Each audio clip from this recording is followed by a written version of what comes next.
Welcome to the deep dive. Today, we're jumping into the world of classic RC, looking at a real legend, the Tamiya Wild Willy. You know, the one, that grinning driver in the Jeep, always popping wheelies. We'll start back in 1982 with the original Wild Willy M38, kit #58 of 35.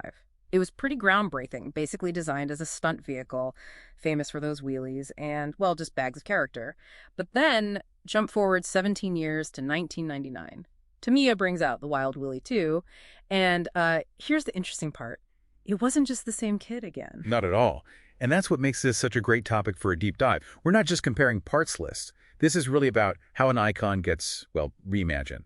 We're going to look at the differences, sure, but also why they changed. It tells you a lot about Tamiya's thinking, how the RC market shifted. It's quite a story of reinvention. Okay, let's start with the original, the M38 from 82, a real pioneer. Sounds like it came from a bit of trial and error. Oh, definitely. The first version, the short wheelbase, was so prone to wheelies. Maybe too much even for a stunt vehicle. So mid-production, they actually changed it. Made a long wheelbase version, pushed the rear axle back, maybe 12, 15 millimeters, just to calm it down a little. Right. And the chassis itself, what was the foundation?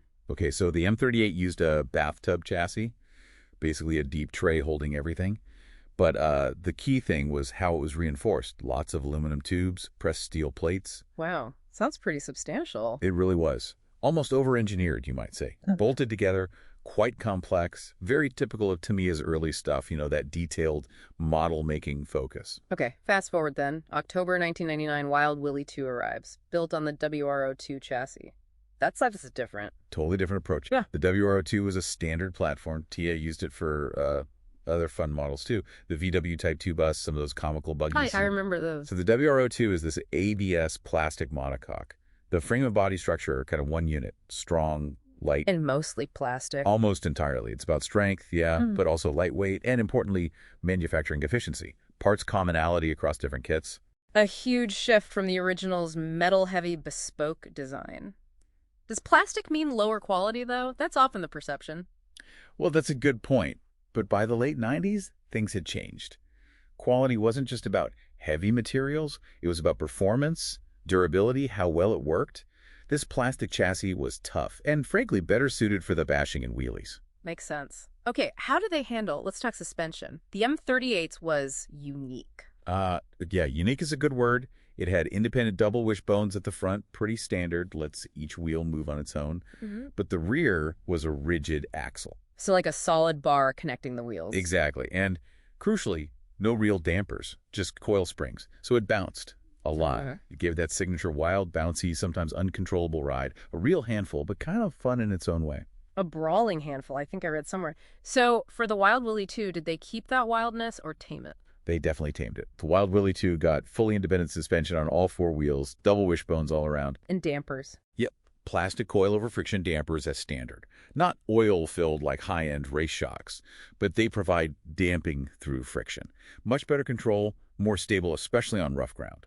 So a deliberate move away from the bucking bronco feel. Absolutely. Aim for broader appeal, easier driving, sacrifice some of the original's craziness for capability. Gotcha. What about the power delivery? The drivetrain? The M38's gearbox was interesting. A semi-exposed design, metal gears, plastic gears mixed together, and a nylon gear differential. Semi-exposed. Sounds like it could get dirty easily. It could, yeah. And it needed more maintenance because of that intricate, somewhat open design. Prone to wear. So the Wild Willy 2's solution, modernize it. Completely. The WW2 has a fully enclosed gearbox. Comes pre-assembled in the kit, actually. Simple, strong, 3-bevel gear differential inside. Much more user-friendly. Way more reliable, much less maintenance. Just build it, run it, forget about it. That's clearly showing the lessons learned over those 17 years. Designed for durability and ease of use. Okay, let's talk looks, because visually, they're similar but different.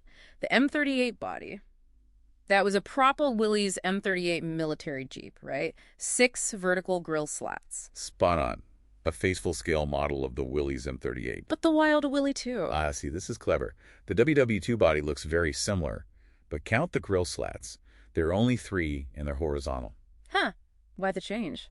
Well, that grille makes it look like a Ford M151 mutt, not a Willys Jeep.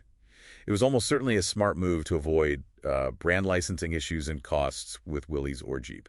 Change the grille, avoid the fees. That is shrewd. And even the wheels changed quite a bit. Yep. The M38 had narrower tires, kind of scale-looking sand paddle style. And the WW? Went for much wider, larger diameter balloon tires. V-shaped tread pattern gave it a more aggressive, almost monster truck look. More stable, I guess, with the wider track. Definitely helped stability. But yeah, moved it further from that original scale military look.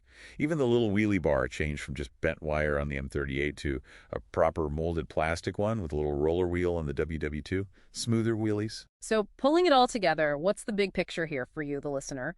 The Wild Willy 2, it really wasn't just a minor update. No, it was a total rethink. Driven by, manufacturing getting smarter, technology improving, what people wanted from RC changing, and even like we saw, legal stuff like branding. It all reshaped this icon. The M38 is still loved, right? A collector's piece for its old school engineering. Oh, absolutely. It had that unique charm. But the Wild Willy 2, it nailed capturing the spirit, the fun, the wheelies, but in a package that was tougher, easier to live with, more accessible, and, well, it stayed in production much longer, which says a lot. So it leaves you with something to think about. When an icon like this gets reimagined, what do you gain with modern tech and usability? And maybe is anything lost from that original, slightly mad charm? Something to ponder.